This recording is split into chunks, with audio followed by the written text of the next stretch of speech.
Ladies and gentlemen, esteemed guests and respected participants, good afternoon and a very warm welcome to the Public Awareness Seminar on the Prevention of Spina Bifida and Folate Fortification.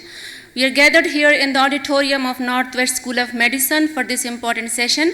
I am Dr. Almas Fasi Khatak, your stage secretary for today's session. Let's begin our session with a spiritual touch. We are honored to have Qari Abdur Rauf Madani for a recitation from the Holy Quran. He is a graduate from Medina University, senior member BOG Khyber Teaching Hospital Peshawar, senior member BOG Red Crescent Merged Areas Pakistan, member Central Ruyat Halal Committee. He is also a lecturer at Northwest School of Medicine. He will recite few verses from the Holy Quran. Please welcome Qari Abdur Rauf Madani.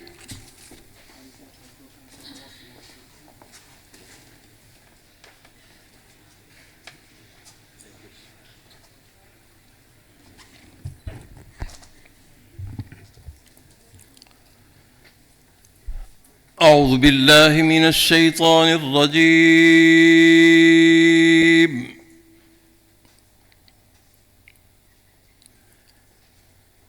بسم الله الرحمن الرحيم.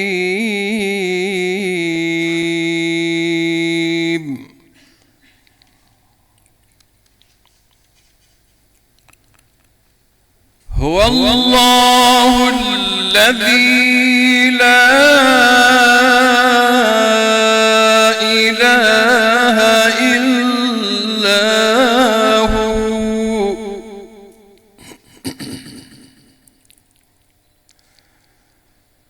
عالم الغيب والشهادة هو الرحمن الرحيم.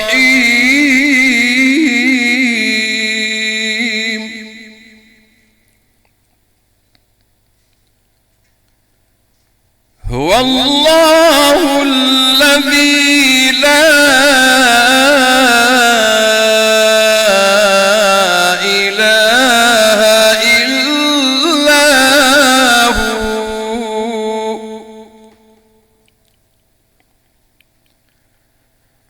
الملك القدوس السلام المؤمن المهيمن العزيز الجبار المتكبر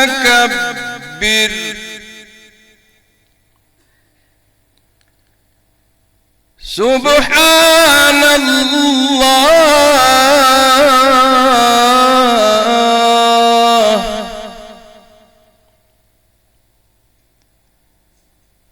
سبحان الله عما يشركون.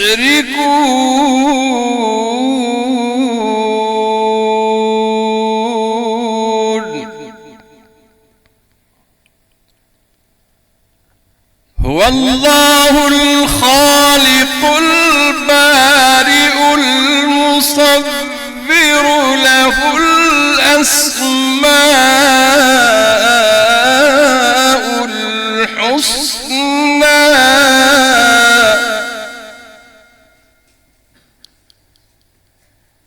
يسبح له ما في السماوات والأرض وهو العزيز الحكيم.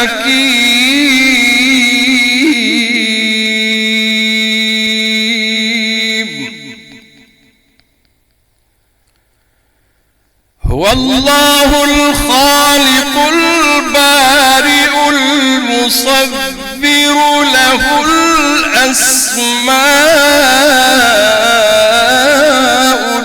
الحسنى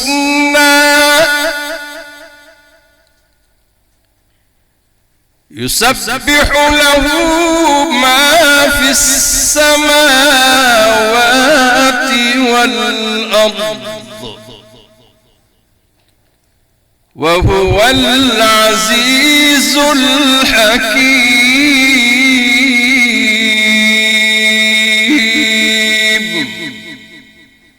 صدق الله العظيم.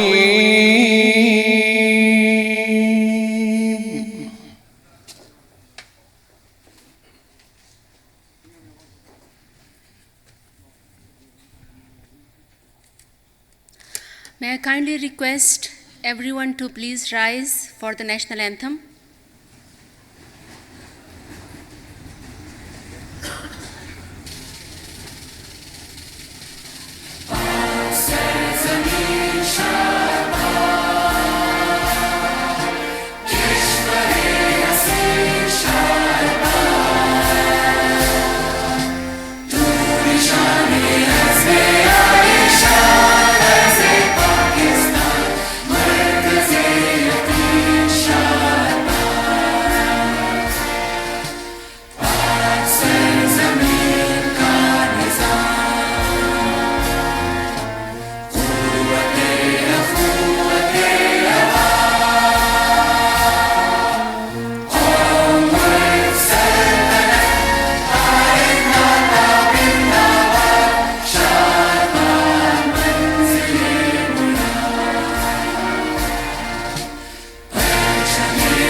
Thank you. You may take your seats.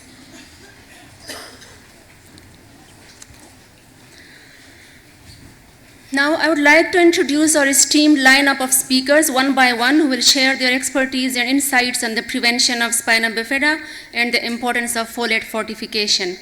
First, I would like to invite Professor Sidra Jabbar, FRCOG from UK, and she is Consultant Obstetrics and Gynecology at Northwest General Hospital and Research Center. She will provide her valuable insights into the prevention of spina bifida from the perspective of obstetrics. Please welcome Professor Sidra Jabbar Khan.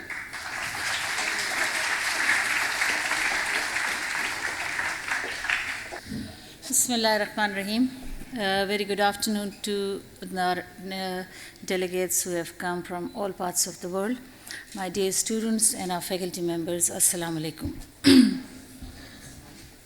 Today we are going to discuss and create awareness about a very important issue, the spina bifida. And I mean, you can imagine the agony of parents who are given the news that you have a baby, or you are expecting a baby who is going to have problem of this extent. So from that day onwards, the life of the parents is distressed, right? And they are in very much agony, and they need to, you can never see your child to have any type of problems. So the main thing is that we can have these measures where we can avoid having such disastrous situations, and the main thing is folic acid. So folate fortification is the answer to spina bifida and to reducing the rate and the incidence of this complication. What is spina bifida? For our younger students, I would just go through it briefly. It's a birth defect in which there is incomplete closure of the spine and the membranes around the spinal cord during early development of the pregnancy. And this is as early as 3rd and 4th week of conception. Incidence is 0.5 to 5% per 1,000 births, and 15% is for occulta.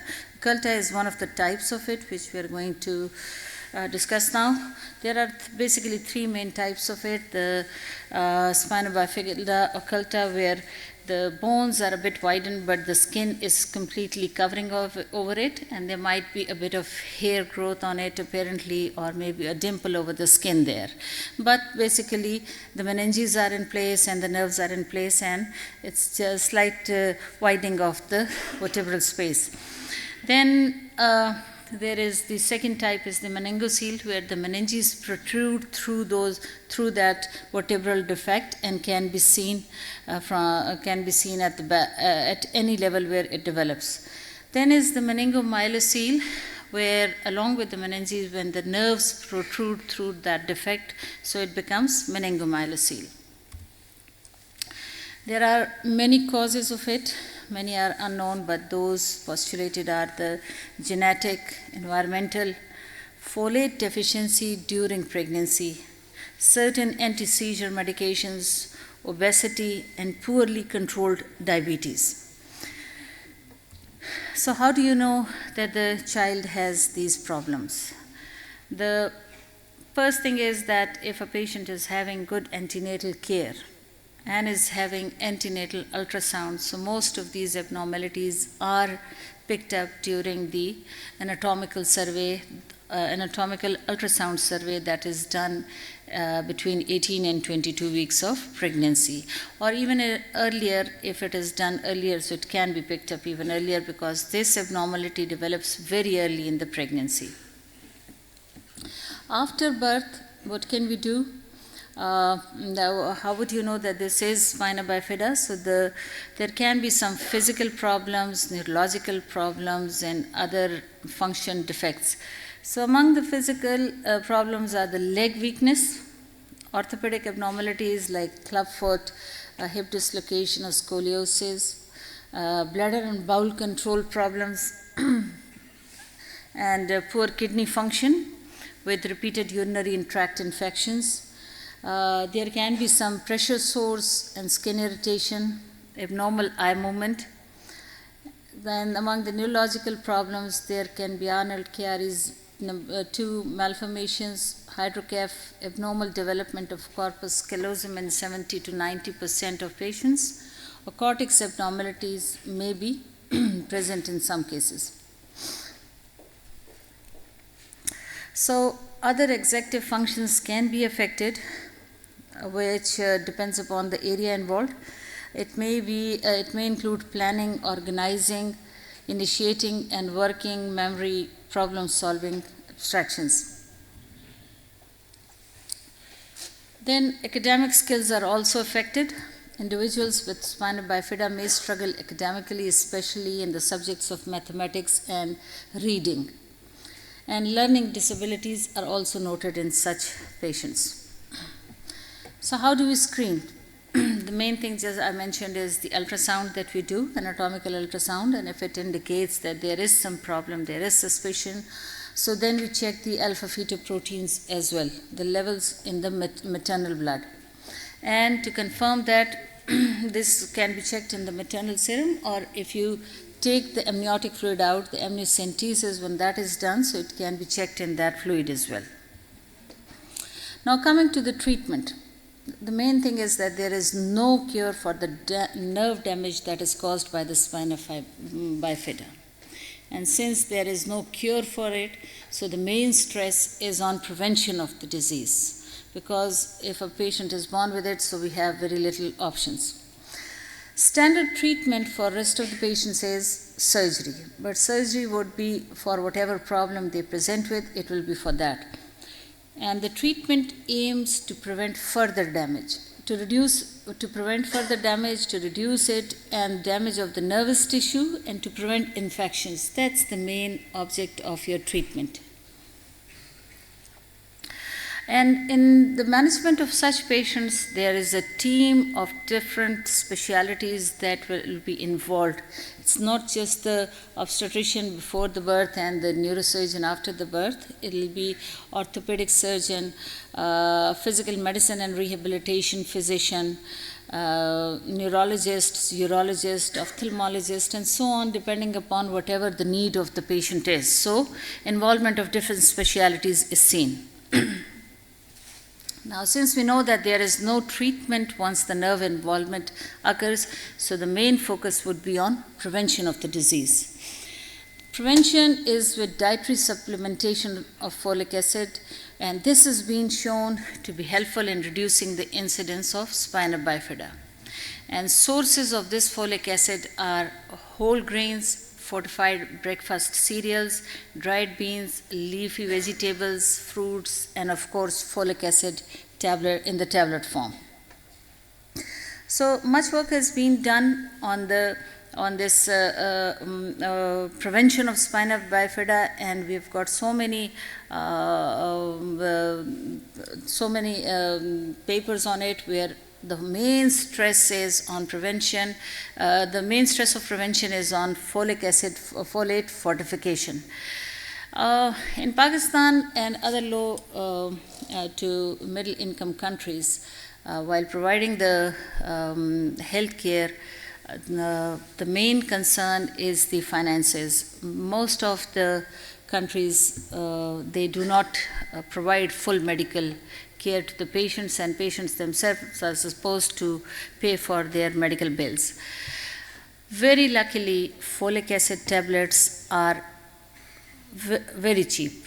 They are like a full month supply would cost rupees 30, which would be 10 cents or less than 10 cents. Yeah, just 10 cents of the US dollar. So the whole supply of month would be this much.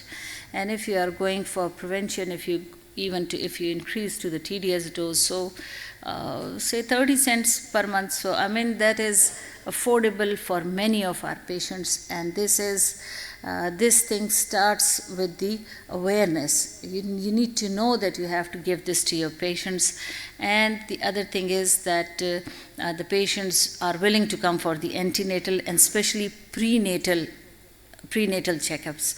Once the patient has a baby like this, she is always very keen to have good antenatal care for the next pregnancies. So you always, when you get a patient like this, it is not just this patient, but in order to prevent having further babies like this, you need to make her aware that she has to take this medication 3 to 6 months before planning her next pregnancy. So that is the right time to counsel those patients. So this would be one level where we will be counseling the individual patients. But if you're talking about the whole nation and the larger group of people, so obviously this is where the input from our governments come, and that will be in the form of fortification of our diet, different dietary products. So there is this one article published in Journal of Orthopedics, Orthopedic Reports, which there's the review article, and it says that it is beneficial effects of folic acid fortification in the prevention of spina bifida and reducing the orthopedic procedures.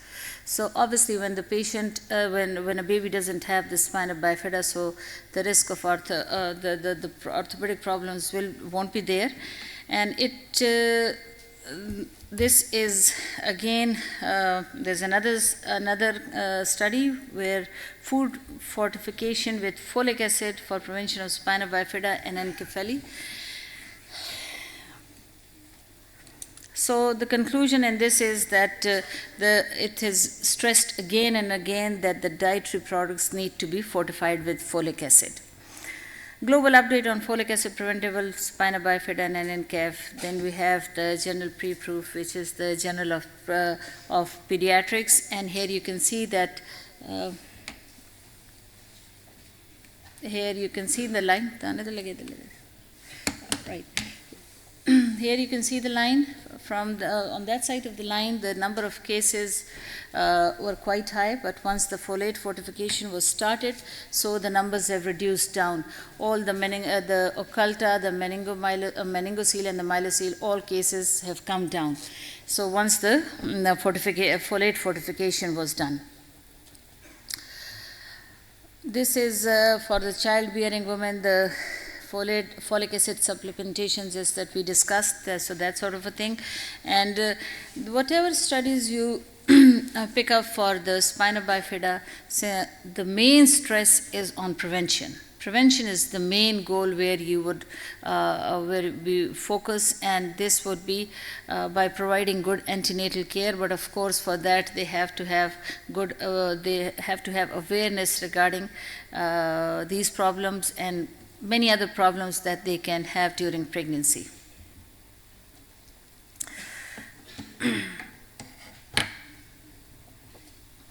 For that, we need further research, we need further education, and we need further training of our budding doctors who will be just like you sitting at the back. So you need to be getting information and education about these problems so that you can spread it in your community. Then again another study where it is shown that spina bifida associated infant and neonatal mortality and case fatality was declined when this fortification, mandatory folic acid food fortification was done. In Pakistan, we have for some steps have been taken, and of those 447 mills they are producing fortified flour. So they are in different parts of the country, but this is very little of what we should be doing, especially in our country. So wheat flour fortification project is there. This is in Pakistan, and this is one of the chakki atta, which is fortified. And then besides this, the foods rich in folic acid need to be conveyed to the patients and to the general public as such, where the beans, the peanuts, the sunflower seeds, and all these things are there. Folic acid supplementation, just as we discussed, that this is very doable even in our setups, and this should be done. So that's all about this very important topic. If there are any questions, I'll take that.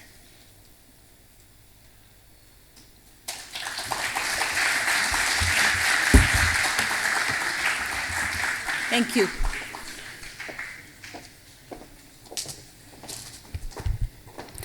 We'll have a question answer session at the end, so if you have any questions, you can ask that at the end. Next, to discuss the health initiatives undertaken by the government of Sindh, which is the second largest province of Pakistan, to address hydrocephalus and spina bifida. Please welcome Assistant Professor of Neurosurgery from Bilawal Medical College and the focal person of Sindh government, Dr. Pir Asad Aziz.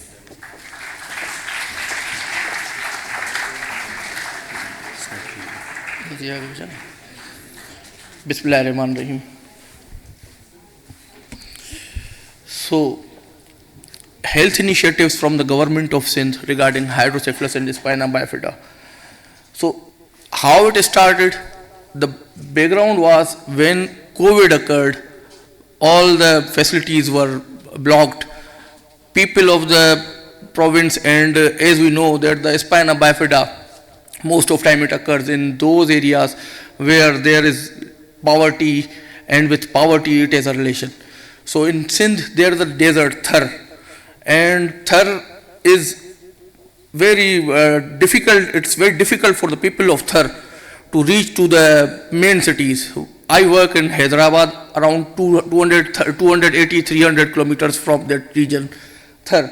So in COVID's transport were blocked. We neurosurgeons are already short in every part of the world. People were facing very difficulties. So we decided at that time to conduct an outreach surgical program. That was first of its kind in the whole country, because usually the outreach programs are of medical kind. We decided to conduct a surgical program, and we went there in Thar. We found a hospital, private hospital. We discussed with them, and we said them that we will do surgery freely. You should help us in the regard that you should provide logistics. So, sorry. Lighter ke liye yaar. So what we did, we conducted the program, and that was the first outreach surgical program. And in that, okay, thank you. So this was of Mithi. Mithi is a Thar area, so we did in that region. And afterwards it continued when the COVID was ended, and then what happened, flood came in the Sindh area, and it was very difficult again for the people to come. So we conducted this program with a team of volunteers, and we found all the pictures what I'm showing are of these outreach programs. So on this baby, for example, with huge lipomyelonmeningocele, and this baby, for example, had had an enlarged head. She was around 14-15 years, and she was unable to walk. They bring them in a jeep. She was lying, and we saw the baby there, and she was surviving. So with the help of volunteers, team of radiologists, anesthetists, paramedical staffs, all from the Hyderabad, we went there and we started it. So we conducted scrutiny, got some donations from family, friends to perform these activities. Till then, we performed 19 camps and performed 45 free surgeries at our own, which we saw around 1875 patients in 10 districts. Then I took those initiatives and then to the government of Sindh. But before that, when I was conducting the first surgical camp in the third area, I was amazed that because the patients, the number of patients with hydrocephalus and spina bifida, out of 140 total patients, around 64% of patients, means 90 patients came with hydrocephalus and spina bifida. I've never seen that much in our city. So I was so much amazed in this, for example, this Mithi region. So we conducted we conducted camps in other regions and we saw patients. But what was the target at that time? So seeing that much number of patients, we always focused on hydrocephalus and spina bifida. Along with them, if the patients with any other neurological disease come, we used to see them as well. So with these ratios and records, the 8.5% of patients from these 1875 were hydro. But if we see in that Mithi first camp, it was of 64% patients. So what we did, we conducted different surgeries and in different regions in that, along with hydrocephalus and spina bifida, we conducted other surgeries as well in different regions in these outreach camps. These were few glimpses of those camps and pre-op assessments and pictures of few surgeries. What problems during those period I faced was financial support, logistic, manpower was lacking. Those people who were there were not trained. Coming back to my city, then we started because of so much number of the patients, we started campaign. So we started first time a seminar in our own university to teach our doctors, paramedics, every kind of people in the hospital. And on 25th October, as there is a World Day, so we did on that day. Afterwards, I went to the government of Sindh to ask them for help. They helped me. I conducted a first program with their help in 2022. So what we were targeting, because there was lack of education, poverty, people don't know how to come to the hospital. So we put those figures, hydrocephalus, spina bifida, in a backward area. One can see these patients and they can bring them to the hospital. So meeting with the health minister, then with interim health minister, they helped. We formed a chart how to conduct a successful event. In those, we pointed out, listed all the things which we required from the government and what initiatives, how can we take. Then again, awareness is the mainstay, I think, and we were doing campaigns, and not only in big areas, but in every hospital. What we did, me along with my team of volunteer friends, I used to say to them, go to one hospital, I am going into another hospital. So we covered nearly all hospitals. So in different hospitals we did. Then we used media platforms, and this person was Director General Health, the highest government official of the government. So asked him to give message regarding folic acid awareness and prevention for these spina bifida. I went myself on radios, TVs, used print media to give awareness among like students and everybody. We conducted webinars as well. So in webinars, not only this, we involved gynecologist, medicine, doctor, radiologist, pediatrician, epidemiologist, all on a channel, so that they can give their views. Again, with the help of government, we conducted the same camps like this way. During those camps, we involved Director Health and medical superintendents to help us with us. Volunteer students were together with us. We sent them, taught them. Already they went in the society, and then what they did, they were filling the forms about their awareness, then teaching them. This was a performer in which not only biodata, antenatal care, family history, previous cases like this, all were included. So these are a picture from them. The consent form was taken that we will publish it, but we explained them in local language, Sindhi. So screening was done, and with not only hydrocephalus, spina bifida, as I mentioned, different kind of other diseases were also in the camps. So this was one of the case that came in Mithi, third region, with collaboration of government of Sindh. That was so huge, and the baby was 3 years. The biggest city of Pakistan is Karachi. In public sector hospital, she was deferred, that if we will do, baby can die. So parents took her back, and they decided that it's up to nature, whatever will happen. Because of this camp and poverty, NGO person took the baby to us, and because it was high risk, so we took the patient to the city.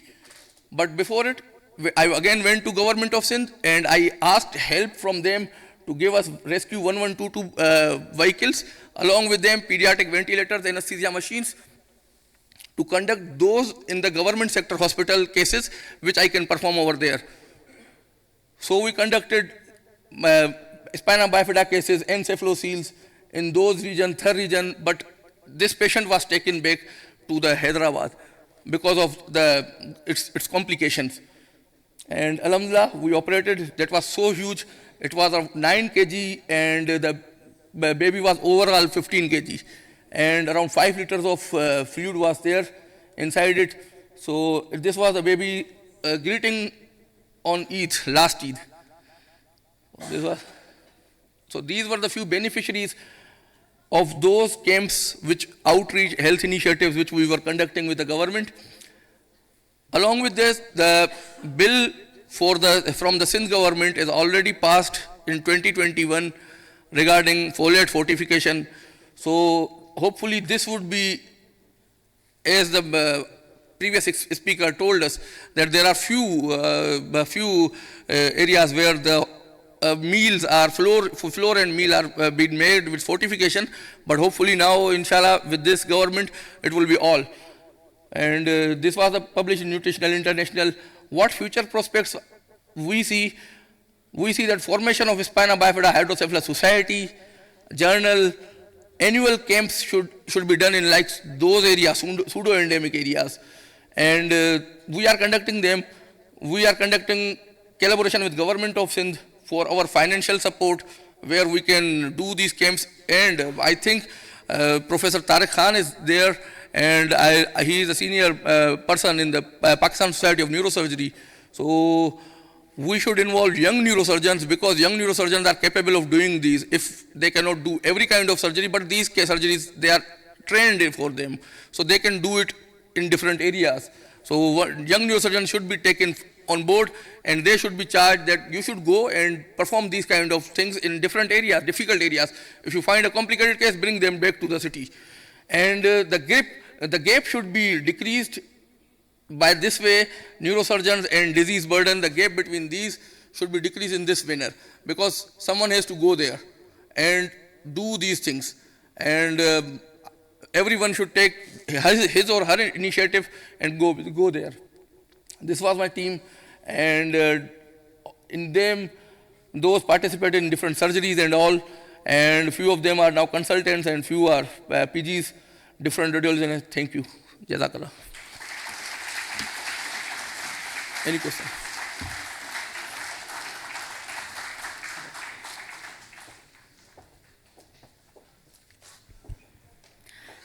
Thank you, Dr. Pir Asad Shah, for your experience from Sindh. It is with great honor and deep respect that I invite Imdadullah, the parent of a child with spina bifida, to join us on stage. He will be sharing his personal journey and experiences, providing a unique and insightful perspective on living with a spina bifida child. Let's warmly welcome him as he graces us with his presence.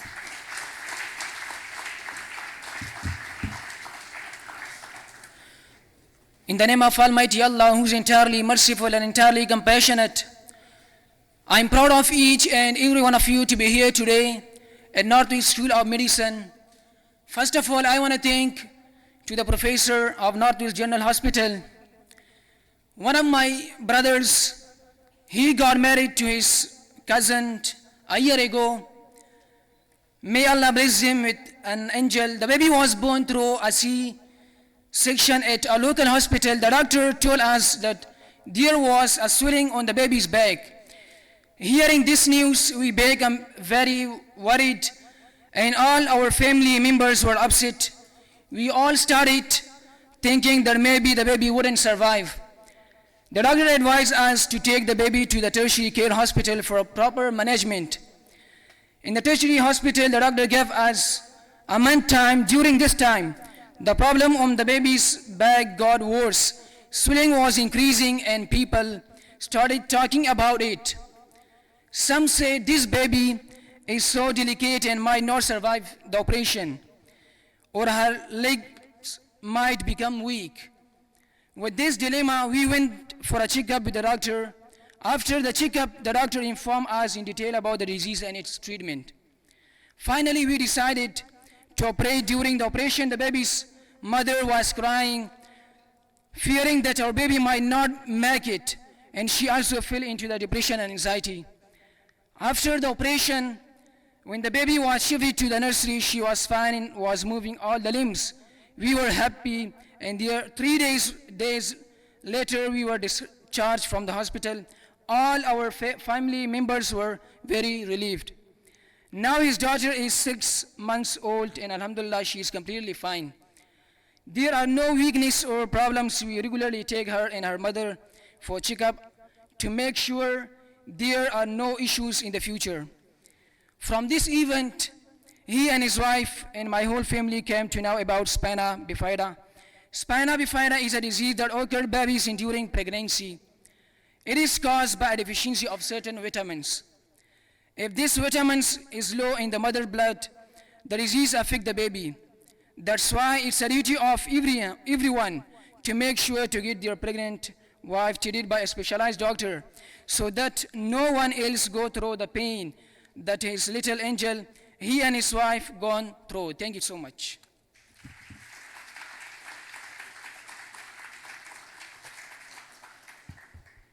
Thank you. Ladies and gentlemen, I'm delighted to invite a distinguished advocate and a leader in the field. She has been at the forefront of efforts in spina bifida awareness. Her contributions have significantly impacted the global conversation on spina bifida. She is a professor of neurosurgery at George Washington University, USA. She is chair of G4 Alliance. Please join me in welcoming Professor Gail Rosseau.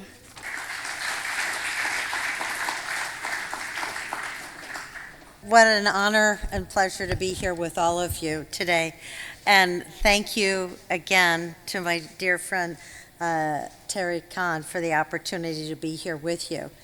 Tariq had asked me to speak about this topic in the broader sense of where it fits into the global public health approach that this entire first ever Global Neurosurgery Conference is about. So I decided to take a page out of Harvard Business School, which looks at case studies and what principles from individual cases or situations we can use to learn about the next thing we might face going forward. So I'm going to speak about this group called the Global Alliance for the Prevention of Spina Bifida, F, as an example, a case study in how to approach a neurosurgical global health problem. And I'm resting on the shoulders of many other people when I say that I'm speaking for a consortium of some 200 odd people now who meet every 2 weeks and are moving the ball forward. But a little background for why this is pertinent to our larger conversation about global neurosurgery, that we were very strategic in choosing this problem and this approach to help us as we navigate forward the larger problems of traumatic brain injury and spinal cord injury and stroke that we will be facing if we as neurosurgeons want to have a deep and meaningful impact on those public health domains that are our responsibility. So the way this started was there were some early isolated champions for surgery who coalesced into the global surgery movement. The Lancet Commission report, which I discussed this morning, led to findings that created the situation for an adoption of a resolution so that every nation now is poised to be strengthening their surgical programs. And that led, in turn, to, after the nations ramped up and voted for this, for professional organizations like our neurosurgical organizations, like obstetrics, like trauma, like anesthesia, to ramp up their efforts to make surgical care available to more people. And then these two things that I've started, I'll come back to at the end. Important things that happened in our field is that the WFNS WHO Liaison Committee was activated, and the Global Neurosurgery Committee that Dr. Khan chairs was created, and the G4 Alliance and the International Society of Pediatric Neurosurgeons then came together to form this group that we refer to as GAPS-BIF. So the G4 Alliance, this global group that is the advocacy organization for surgery, obstetrics, trauma, and anesthesia, was looking for ways to start having surgeons take an active role at a global level in providing access to surgical care. While at the same time, the International Society for Pediatric Neurosurgeons had recognized, because this is their particular responsibility, that it would be necessary to have a public health commitment to folic acid fortification. And we wrote this paper together and then started strategizing about how we could make a difference in the world. So the paper was written, a Lancet review of the 30 years of Class 1 evidence was published, and GAPS-BIF was formed. Well, why neurosurgeons should be at the forefront of this problem? Well, we argued that we have a unique vantage point on the scope of suffering that we've just heard about, that families encounter when they have a family member with this condition. It's a neurological illness.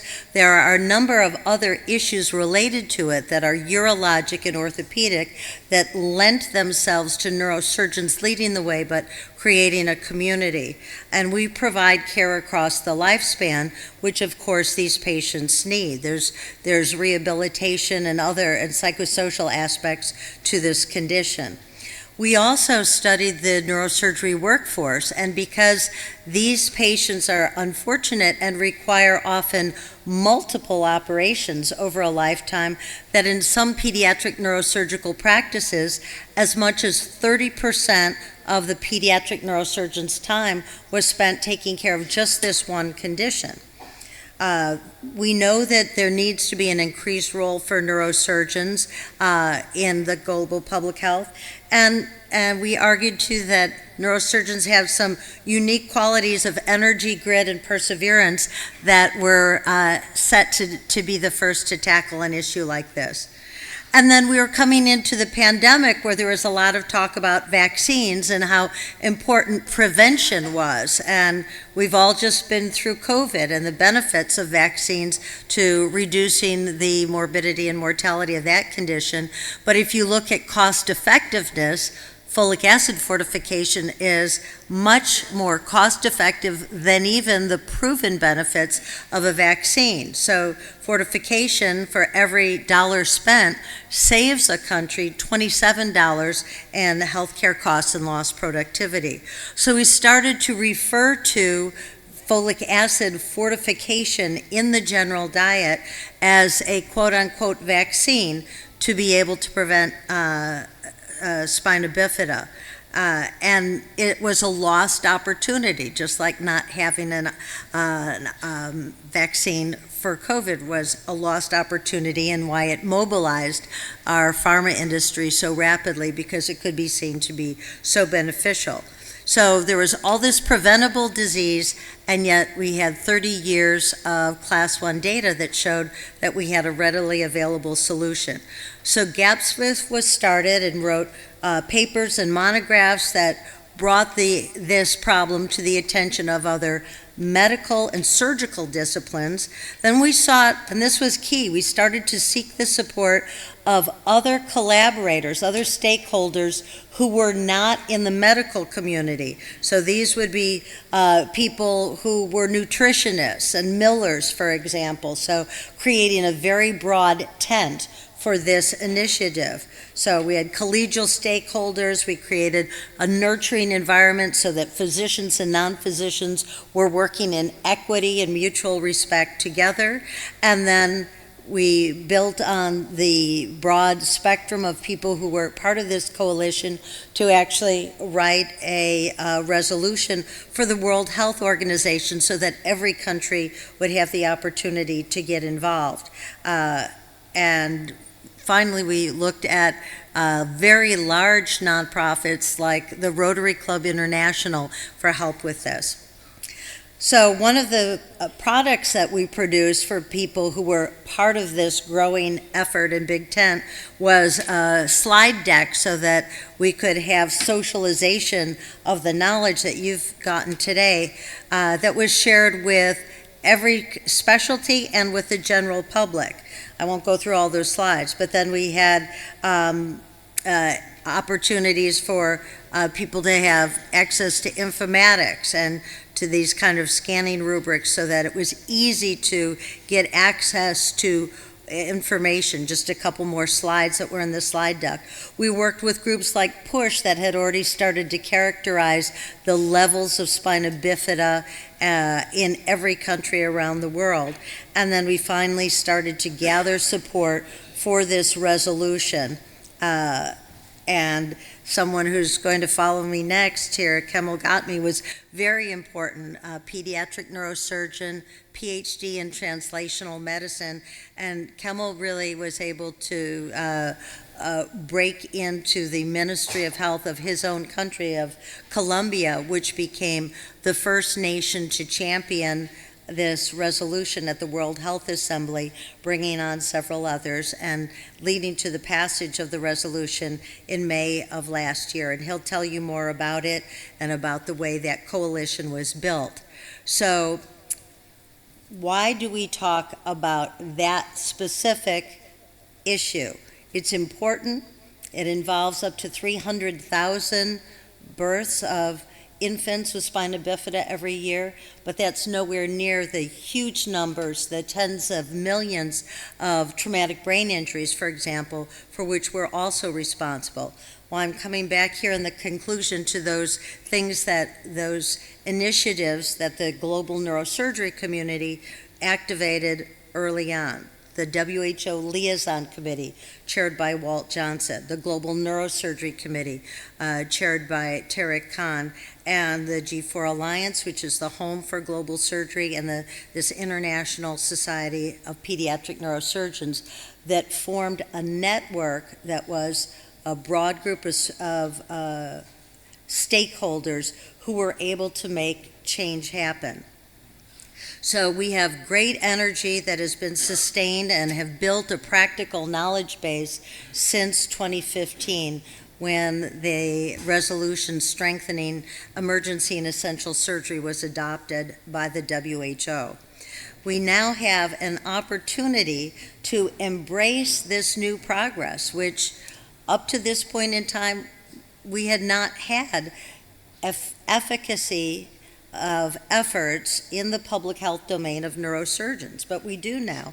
We also, in this process, through this case study, if you will, have built relationships with other surgical disciplines, with other non-medical stakeholders, with multilateral organizations, and with governments, which will serve us well. You know, early on, when the WHO Liaison Committee was created, colleagues in neurosurgery would say, yeah, you go to Geneva and tell them we need to have a CAT scanner in every district hospital. And that's not the way things work exactly. You need to build consensus and work in coalitions. And so we understand the process better so we can make it work better for our patients. Neurosurgery has a large burden of global disease, TBI, stroke, degenerative spine, etc. We've got a lot of work to do. Our domain is responsible for a lot of the ills in public health. And so, therefore, I think we need to actively and creatively expand our workforce and then enhance our workforce's capacity to guide healthcare strengthening. We need to champion expert solutions to public health conditions that are in our domain, just like if we were at Harvard Business School and we were tackling a product or a problem. We've now got one example of how this can be done, and Kemal's going to tell us next about what the implementation phase of this project is about. Thank you very much for your attention.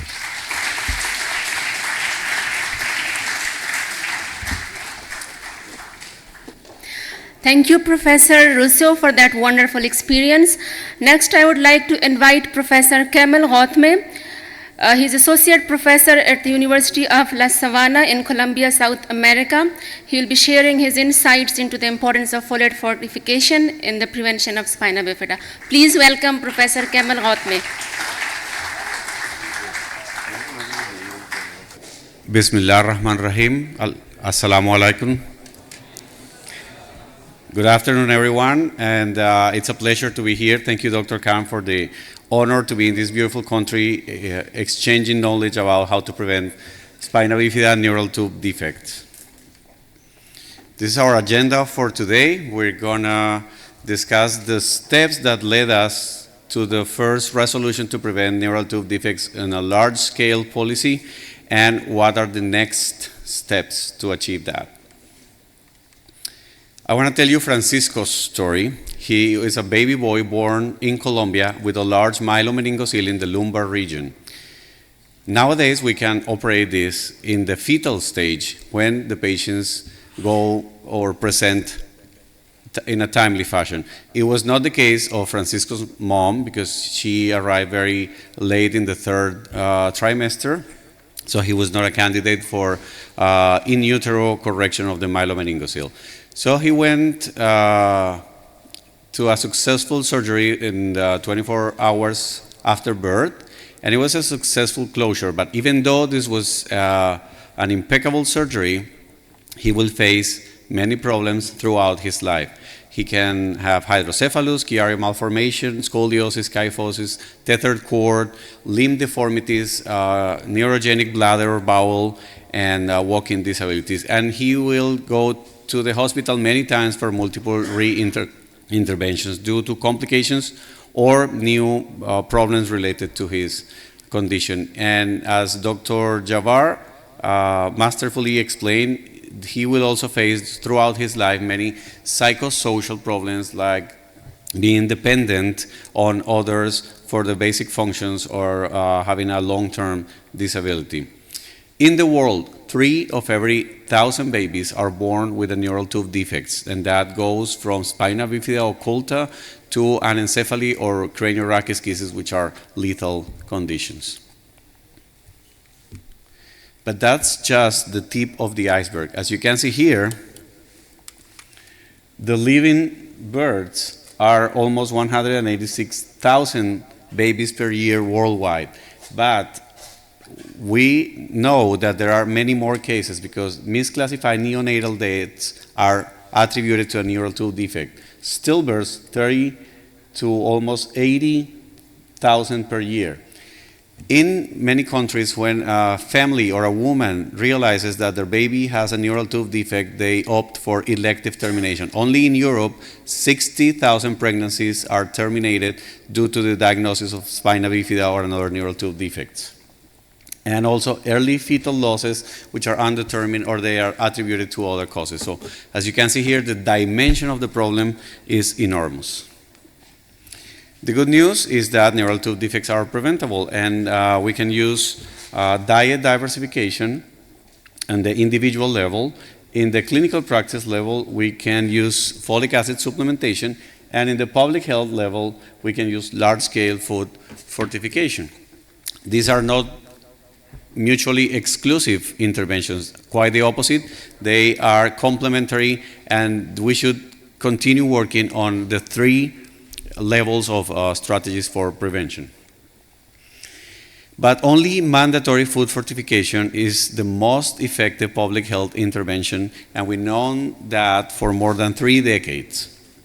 It is practical because it improves the folate levels in women of reproductive age without needing a consumer behavior change. They don't have to start taking pills without having a condition, so we don't need that cultural change. It just improves the levels only by getting it in the food.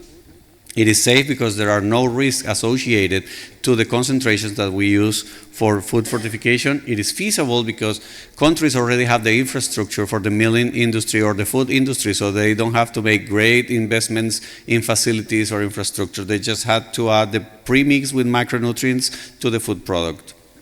And it is cost effective because fortifying 1 metric ton of flour, for example, costs $6. So it's very inexpensive, but it saves millions in resources and thousands of lives. And it's multi-purpose because it not only prevents spina bifida, it can also prevent cleft lip and palate, congenital heart defects, several types of anemia in the adult population, increasing the productivity of a society, and certain types of dementia in the elderly. And even more, it has social impact because it addresses and helps countries to achieve at least 3 sustainable development goals, such as zero hunger, because micronutrient deficiencies is considered the hidden hunger, improve health and well-being, and also reducing inequities. Or don't you think that being born with a long-term disability is inequitable when this could have been prevented?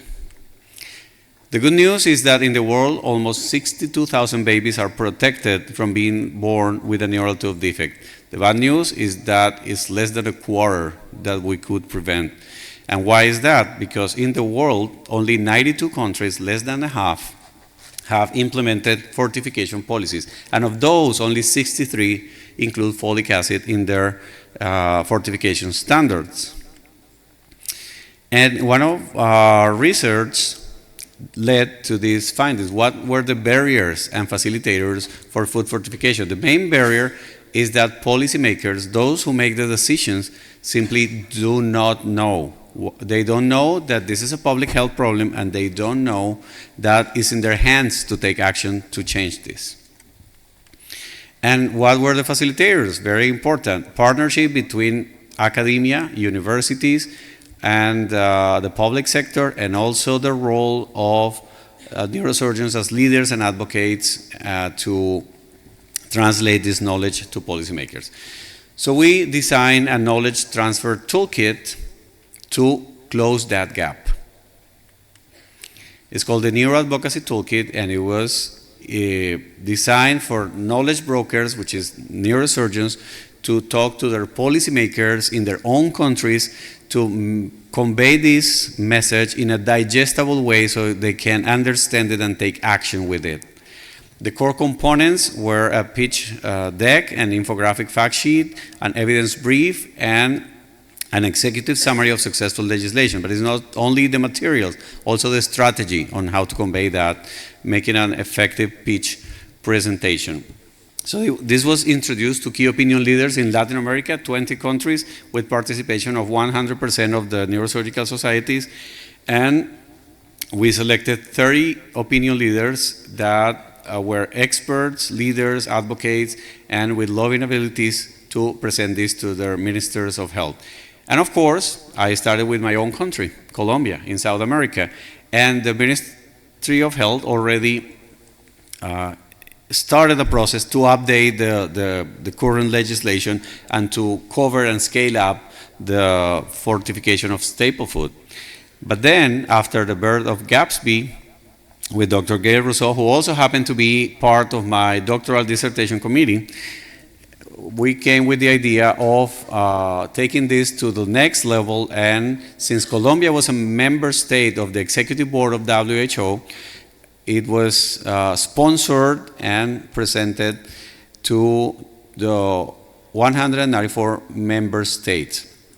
We provided scientific advice to the Colombian Ministries of Health and Foreign Affairs and jointly designed a diplomatic route map to navigate this course to get to a WHO resolution. We also got consultations with WHO officers, especially to protect the vulnerable peoples, the vulnerable stakeholders of the process, and also to refine the language. And it ended up not covering only folic acid, but all micronutrients and preventing many conditions that are preventable by correcting micronutrient deficiencies. We walked the talk. Dr. Walt Johnson, present here, was also part of this initiative, Dr. Rick Booth, and during the World Health Assembly, there is an event called Walk the Talk, in which you can actually walk and speak with every important stakeholder of the world that can make decisions for it. We navigated with the diplomatic route map that was designed, and we also got civil society support with an endorsement letter signed by more than 80 multinational organizations. So, it initially went to the executive board and it was approved without objections in February as an executive board decision to be voted by the assembly at large. And then after 4 years of hard work, we were granted 1 minute to speak before the ministers of 140 and 94 countries, which are member states of the WHO, and this is the minute in which we had the opportunity to address the assembly. Distinguished delegates, the WFNS is to support EB Decision 15213 to accelerate efforts for preventing micronutrient deficiencies and congenital malformations through safe and effective food fortification led by Colombia and other 35 member states. Micronutrient deficiencies drastically diminish individual survival, health, and quality of life, and impact families and society unfavorably. Food fortification with micronutrients, the most effective, safe, and inexpensive preventative intervention, is readily available and requires simple technology. Still, many countries fail to implement this evidence-based policy adequately. The cost of inaction is profound and disproportionately affects vulnerable populations worldwide. We are fully committed to supporting large-scale food fortification policies, implementation, scaling up, surveillance, and long-term sustainability. This resolution will assist member states in reaching the Sustainable Development Goals by decreasing morbidity and mortality, preventing hidden hunger, and promoting health equity. We urge this Assembly to approve it and help thousands of children to start healthy and fulfilling lives. Thank you.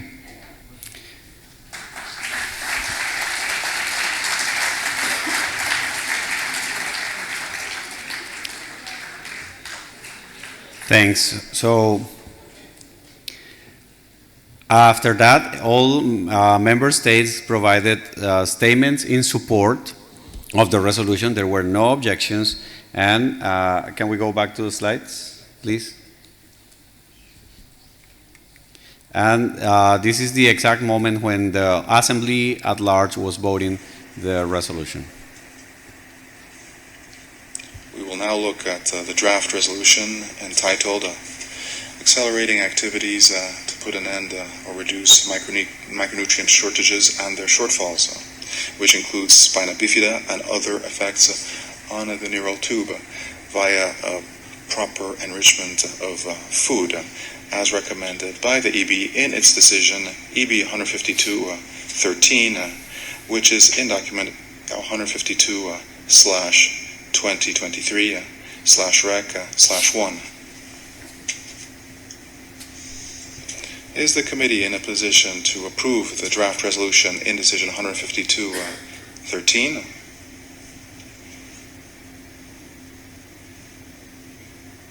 Seeing no objections, the resolution is approved. So, thank you. I'm pleased to give you the first neurosurgery-led resolution that the World Health Assembly approves. And the good thing about this is not the WHO imposing countries to adopt food fortification policies, is that the 194 countries decided that this is something that needs to be done, and they will have to present reports every 2 years to the Director General on what are the progress that they have made with this policy. The anticipated impact, as Dr. Rosseau mentioned, is that it will prevent at least 200,000 living births with neural tube defects, and it will prevent also at least 60,000 pregnancy terminations per year. It will improve the population's health and well-being and will allow reorienting resources and efforts. A recent study showed that 30% or more of the activity that pediatric neurosurgeons do worldwide are dedicated to neural tube defects and their complications. So if we can prevent them, or at least most of them, we can reorient efforts to treat not so preventable conditions. I want to show you the case of Ethiopia, a country with almost 120 million inhabitants that has 40,000 children with neural tube defects per year. 20,000 just die because they have lethal conditions. Of the 20,000 surviving, 10,000 of them have spina bifida, and most of them are also left untreated or die because of complications without having a surgical management. The neurosurgeons in the 8 major centers in Ethiopia just simply cannot treat all of the cases, and they usually get very late. And despite significant efforts from the government and non-governmental organizations such as REACH and others, still they cannot manage all the cases. So due to all of this work that we have done with different stakeholders and ministers of health, we had the opportunity to meet and have a long meeting with the Minister of Health of Ethiopia, who happens to be a gynecologist herself.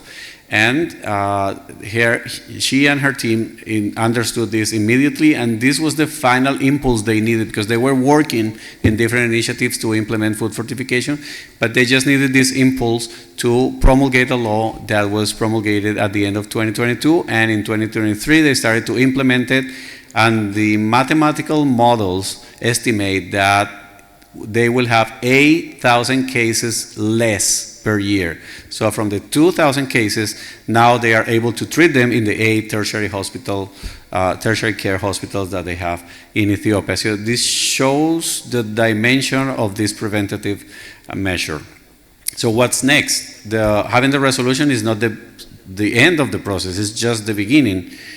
Now we need to work in these 8 steps that you can see here: education, fortification and monitoring, promotion and prevention, collaboration with civil society and scientific community, surveillance, screening and treatment, financing, and periodic reporting. And from civil society and GAPSB and G4 Alliance and all of the members that were working on making the resolution a reality will continue working and supporting the countries to achieve that. For the needs assessment, we also designed a methodology that includes a scale to see what's the regulatory status of each country regarding food fortification, and it includes the prevalence of neural tube defects, the coverage of the current fortification regulation, the standards, the daily intake, and the percentage of industrialized product in that country. And that allowed us to establish priorities. And this is the scale. It's a 15-point scale, not a surprise that a neurosurgeon will come out with a 15-point scale. And that gives us 4 levels of priority, and you can see in this table, this is for Latin America, the 20 Latin American countries. Those in red have an urgent priority to start changing their legislation for food fortification, and there's high priority, medium priority, and no need for legislation change. Let me show you some examples. So Costa Rica is a champion in food fortification and has been for more than 2 decades, and they have the lowest prevalence of neural tube defects in the world. It's a low and middle income country that has the lowest rate in the world. They have 4.8 per 10,000 births, and that's the ideal. Every country should have less than 5, or at least around 5 cases per 10,000 living births. And why is that? Because they fortify everything. They fortify wheat flour, corn products, rice, dairy products, oil, salt, sugar. They fortify everything, and they include folic acid in all of their staple food. And they have the lowest rate in the world. But if we go to Guatemala, that has the highest prevalence in our continent, is almost 28 per 10,000 living birds. They have a very limited legislation for food fortification, and even though they include folic acid in wheat flour, most of the people does not eat that, and the concentration that they use is below the standard recommended by the WHO. So they have a high need, a high priority to change their legislation and to actually protect their population from this preventable condition. Whereas Argentina, they have legislation for wheat flour, and they do not eat too much corn or rice, so they don't need to change their legislation, but they need to use other strategies that we can also provide scientific advice to do that. In my own country, Colombia, we have a high priority because they eat corn and rice as much or more than wheat flour, so we need to actually address the products that the people is really eating, and that's one of the beautiful things of the resolution as well, that each country, according to the context, cultural aspects, local gastronomy, and socio-anthropological aspects will decide which are the best vehicles to fortify. And I did the exercise with Pakistan as well. So the reported prevalence of neural tube defects is 32 per 10,000 living birds, which is highest than the highest prevalence in the Latin American countries. And investigating what is the most consumed products, I found that the consumption of wheat flour is 256 grams per capita per day of wheat flour products, such as bread and naan and others. Rice, not so much, is 38, and corn flour is just 28. So, as happened in the Sindh province, there is a large room of opportunity to protect thousands of children from being born with this condition. And coalitions and collaboration among all stakeholders can be very successful for that, as it happened in other countries championing food fortification. So there are ongoing activities in Ethiopia, India, Turkey, the Philippines, Mexico, Nicaragua, the Portuguese-speaking African countries, and as we learned today, also in Pakistan, they're going to be a leadership taking this to the next level. How do we approach them? We use a top-down and bottom-up approach. What does it mean? For the bottom-up approach, we address the mid-level officers, technical officers from the Ministries of Health, Finances, Agriculture, the policymakers' assistants and lawmakers' assistants, and at the leadership level, we actually can address the government, policymakers, and lawmakers. And there is a preeminent figure here, which are the gatekeepers. They are important to give us that opportunity to open that window to actually put this item in the agenda of those decision makers. And we use science diplomacy because we need to continue working in a global arena for this, and we continue using diplomatic roadmaps through the WHO WFNS Liaison Committee. We can also approach and help countries to progress in the resolution implementation, and then help them to make their reports every 2 years. We continue engaging stakeholders. So, for example, policymakers in each country need to promulgate the laws and also not repeal those legislations that are positive for food fortification. The food industry, by actually fortifying the product according to the legislation and by indicating that in the product that the fortification is happening, consumers being aware of neural tube defects and that they have to consume fortified products, and healthcare providers with increasing awareness and steadily supporting and promoting food fortification. And then great news is that the milling industry themselves, even though in some of the countries don't have mandatory fortification, they decided to fortify the products, and they started a pilot project including 8 countries. They're going to start with Bangladesh, Ethiopia, India, Indonesia, Kenya, Nigeria, Pakistan, and the other one is Tanzania.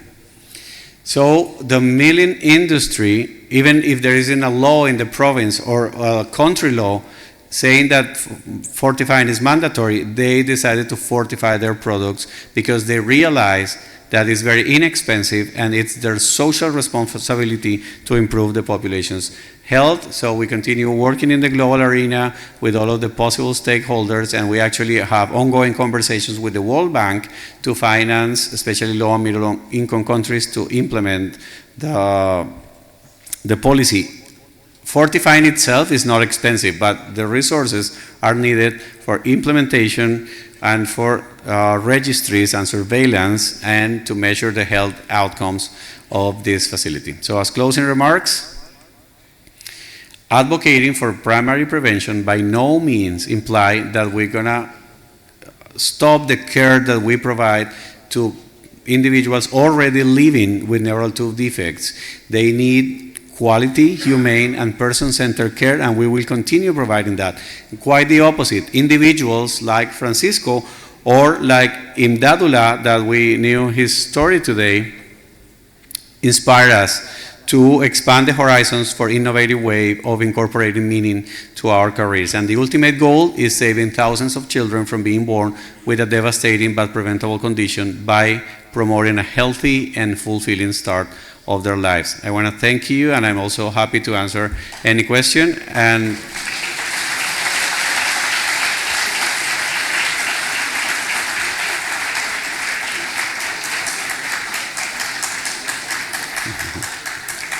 thank you so much. I want to thank all of the individuals and organizations shown in the slide, and also want to thank the audience in Neurosurgical TV, thanks to John Bennett, that are showing this presentation through streaming the whole panel, and that will also help us continue the coalescence of multiple actors that will make this a reality. Thanks again.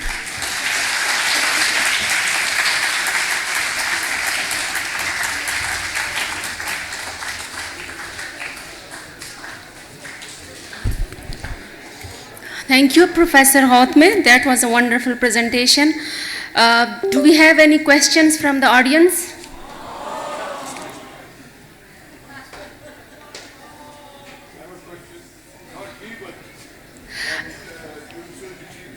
Okay, we have questions online from the Neurosurgery TV.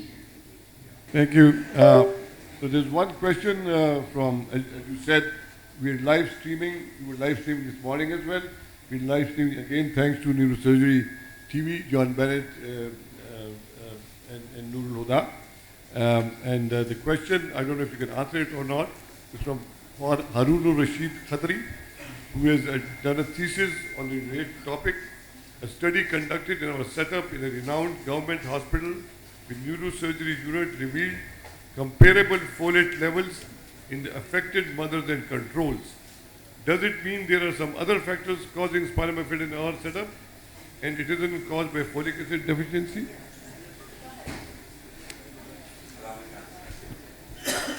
So yes, indeed. 80% of the neural tube cases are attributable to folic acid deficiency or insufficiency. However, there is still 20% that is not folic acid sensitive because it's not caused by folic acid deficiency or insufficiency. So for those cases, we have other risk factors such as exposure to radiation, gestational diabetes, exposure to agrochemicals, and genetic factors, and also very less proved environmental factors. And also some medications, for example, anti-seizure drugs, that if they are not taken into account during pregnancy, they should be changed or suspended because they are teratogenic, and one of the main conditions that they cause is neural tube defects. For example, valproic acid. So we need to continue working in detecting and studying all of those causes and also having strategies to prevent them as well. But still there are some cases that we won't be able to prevent. But since we are preventing the majority, Now we can reorient our efforts and resources to do better research, better surgical care, and better post-surgical care and rehab of these patients, because the human resource and the financial resource can be now reoriented. And that's one of the importance of this public health policy.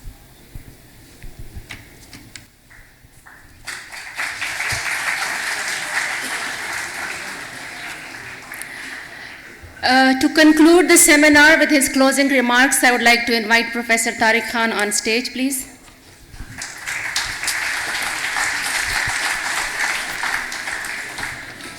Thank you, Bismillahirrahmanirrahim.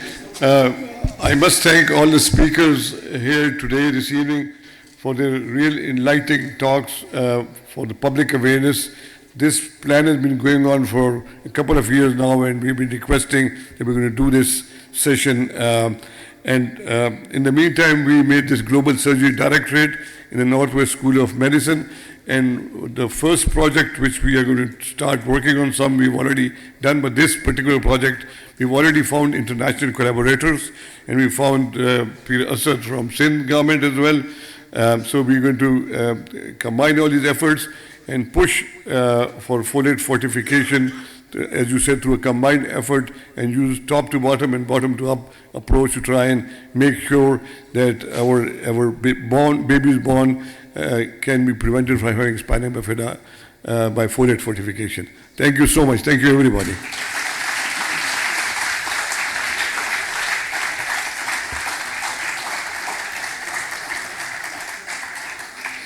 I extend our gratitude to each speaker for their valuable contributions and to all of you for being part of this important seminar today. Let us take the knowledge gained today and actively contribute to creating a more informed and supportive community. Thank you, and let us make a collective commitment to the prevention of spina bifida through awareness and education.